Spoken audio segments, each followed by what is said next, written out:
What's up, you guys? It's Dan here, and today I have a very special video for you because I am giving you my top 10 tips to becoming a successful traveling nurse.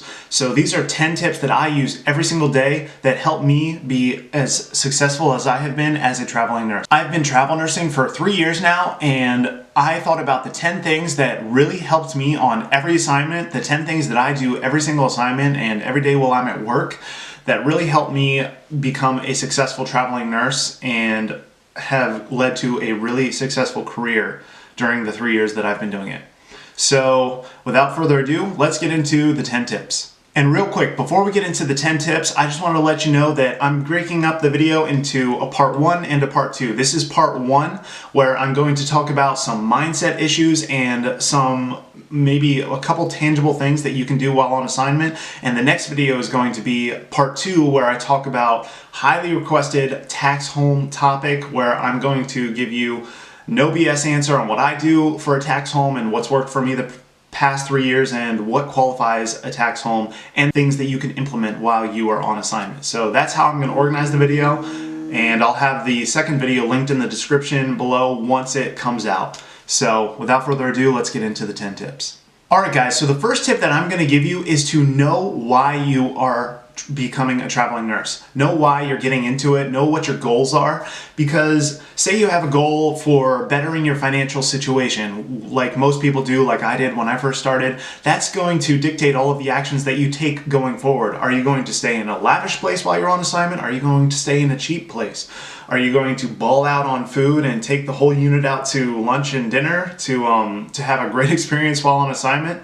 Not to say that you can't have a great experience without doing that, but it's going to cost you a lot of money. Or are you trying to be more frugal while you're on assignment? I know that my goals, like I said, were financial, so all of the actions that I took were dictated by my goal of financial independence. So I was frugal while I was on assignment. I was cheap with the place that I was living. I lived in bedrooms as opposed to an entire place so that I could save on my rent each month. I didn't go out to eat too often.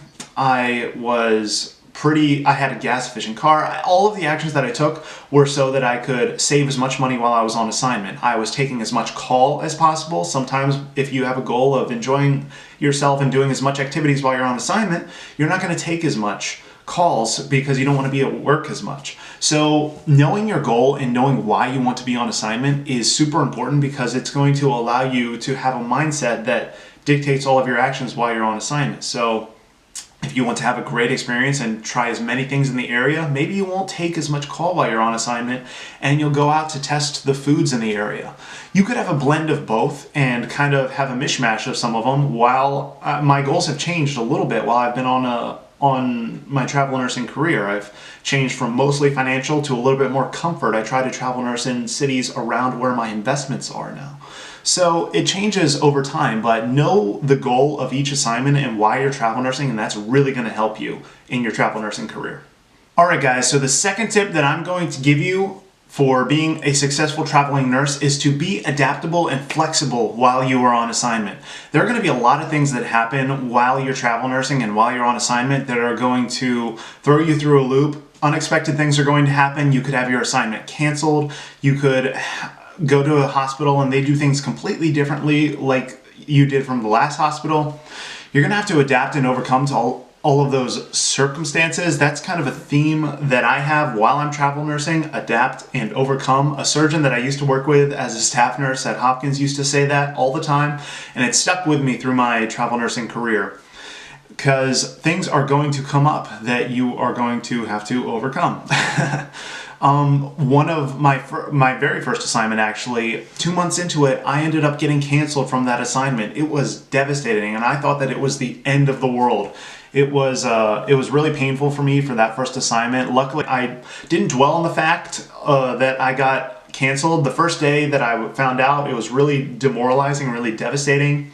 But like I talk about in other videos, having a good recruiter and having a good support system around you is really crucial. And so we found an assignment within the week to go to, and I basically was only out of income for like a week or two, because instead of just dwelling on the fact that I got canceled, I was able to overcome that obstacle And I basically treated my travel nursing career like a business. I kind of knew that things were prone to happen while you're travel nursing. It's not like a normal staff job where you have all of these extra things. You get compensated for the fact that you don't have all of these extra PTO hours and you can't get fired as easily as a staff nurse. So while that is nice for staff nurses, you get compensated so much more as a traveling nurse to be able to overcome those obstacles. So treating it like a business and being flexible while you're on assignment is a good mindset to have so that you can overcome curveballs that are thrown at you while you're on assignment. So just like it happened to me on my first assignment, I learned very quickly. It was a great learning experience to just be flexible and adapt to the situations that come up. So that is my second tip for you on how to be successful in travel nursing. All right, guys, so tip number 3 is going to be very important to you. I've been told by multiple people that this is why I've gotten great letters of recommendation and why I've been renewed so many times on my assignments, and it is to be easy to ask to do things and easy to teach while you're on assignment and going from assignment to your next assignment. So imagine being a charge nurse and having to give assignments to every nurse on the unit. Some nurses are going to be happy to accept those assignments, and some nurses are going to just complain about the assignment and give you a really hard time as a charge nurse. So if you have to give assignments to all those different people and you have one person who's always like, oh my gosh, you're putting me in that room again, like fine, whatever, I'll go do it. Imagine how demoralizing that is to the charge nurse, as opposed to if they are asking you or asking me and be like, hey, can you go and take care of that room? I know it's a tough surgeon to work with, but can you go and help out Teresa who's in that room, or whatever the case may be? And you're like, yeah, awesome. I'm happy to do it. I love going to that room. It's fine. And they always know that it's going to just be easy to ask you to do things like, oh, it's so nice. I can ask Dan to do everything, and he's never going to complain. That is going to look great on you. It's going to make its way back up to the manager most likely, and it's going to get you great letters of recommendation, which I talk about in almost every video. So good and so important for being a traveling nurse. Not that you should just act nice to get letters of recommendation, but it also just creates a great environment on the unit. It just makes you well liked on the unit. If you're always happy and jovial and not just kind of sad and somber on the unit, it really just creates a different environment. So being easy to ask to do things and being easy to teach, especially when you're new to an assignment. Don't go in there bringing your old habits. They might be good habits, but don't go in there telling people, oh, that's the wrong way to do it. That's not how we did it at the last hospital. That's not how we do it at Johns Hopkins Hospital, or something like that. Don't go in there saying those things. It's just going to make you look bad. It's going to make them feel like you're trying to go in there and take over. You are a guest in the hospital. That's how I always think of it. And so you go there to help out and learn the way they do things there. Take it as a learning experience and be easy to teach. People tend to like you more if they're able to teach you how to do new things and they feel accomplished, like they've taught you how to do something. It's really good. It kind of gets into the psychology of, I guess, people and getting people to like you, but it's really, really important as a traveling nurse, and I think that it'll help you immensely on your travel nursing journey. All right, so my 4th tip is going to be more of a tangible tip that you can put to use, is to have 1 month of expenses saved up before you start travel nursing. Some people recommend having 3 to 6 months of expenses, which is a very good reserve of cash to have, but that's going to be difficult for a lot of people to save up, and I would not let that stop you from being a traveling nurse, because why are most people becoming a traveling nurse? To better their financial position. And you're going to be having so much money thrown at you as a traveling nurse. You're going to be doubling, tripling your income in a lot of cases. So I would not let having 3 to 6 months of expenses stop you from having a traveling nurse. You're never going to be, I should never say never about anything, but you are almost never going to be out of work for 3 to 6 months. You're probably never going to, if you're motivated, never going to be out of work for more than a week, because you should be looking to line up your next assignment about a month before your current one ends.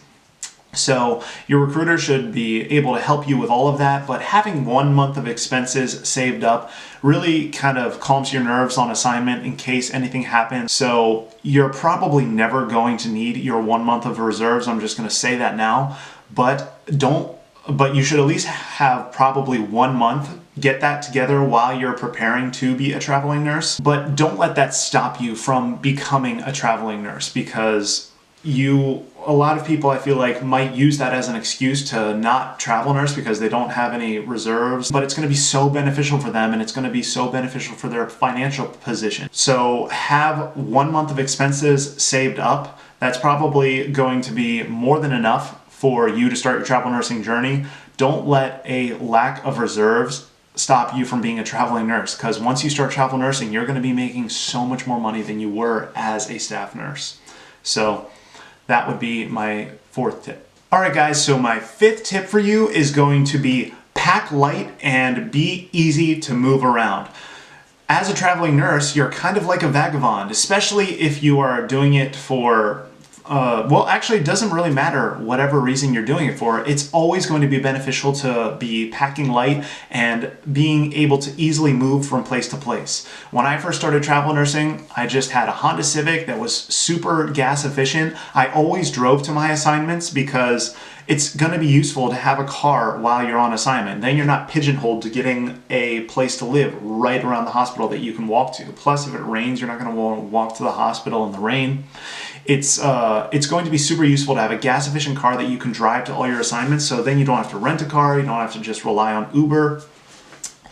I would recommend having a gas efficient car, and in my Honda Civic I was able to fit all of the things that I needed as a traveling nurse. If your goal is for financial freedom, then you want to just rent as cheap of a place as possible that's still safe for you.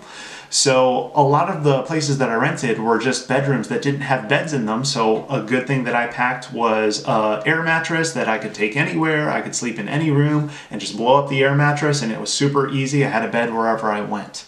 Another thing that I had was easy to prep meals, because I was trying to be frugal with the amount of times that I went out. So I was super frugal with the amount of money that I spent on the meals that I ate at work. What I do now is I do the powder meals that are through Soylent, and Huel is another one. They're super useful while you're at work to have a quick meal on your lunch break, because a lot of times you don't have a very long lunch break while you're working on these assignments. You can just get a quick pick-me-up while you're at work, and then when you get home from work, you can have a really large and fully nutritional meal once you get home. So yeah, those are some of the quick tips that I would give you about packing light and being easy to move. Have a fuel efficient car, have some easy, ready to pack meals and easy to make meals so that you can have them while you're at work, and have an air mattress in your car. It's going to help you a lot when you're choosing which place you want to stay. So yeah, pack light and be easy to move around. It's going to be very, very essential as a traveling nurse. There you have it, guys. Those are the first 5 tips of my 10 tip list that I'm giving you to be successful on your travel nursing journey. I don't want to make this video too long, and I wanted to be able to elaborate on some of the tips that I gave you in this video. So those are my first 5 tips. I'm going to give you another 5 tips in my next video. That's going to be the part 2 that comes out. I really hope that you enjoyed this video and that you found it useful. These are tips that I use every single time I'm on assignment, and I think they're going to be super beneficial to you in being a successful traveling nurse. So if you like the video, please give it a thumbs up, like, and subscribe to the channel, because I'm going to be posting new videos just about every week, because I really want to give all of the knowledge that I've built up over my travel nursing career to you to make you a successful traveling nurse. So until further ado, I will see you guys in the next video.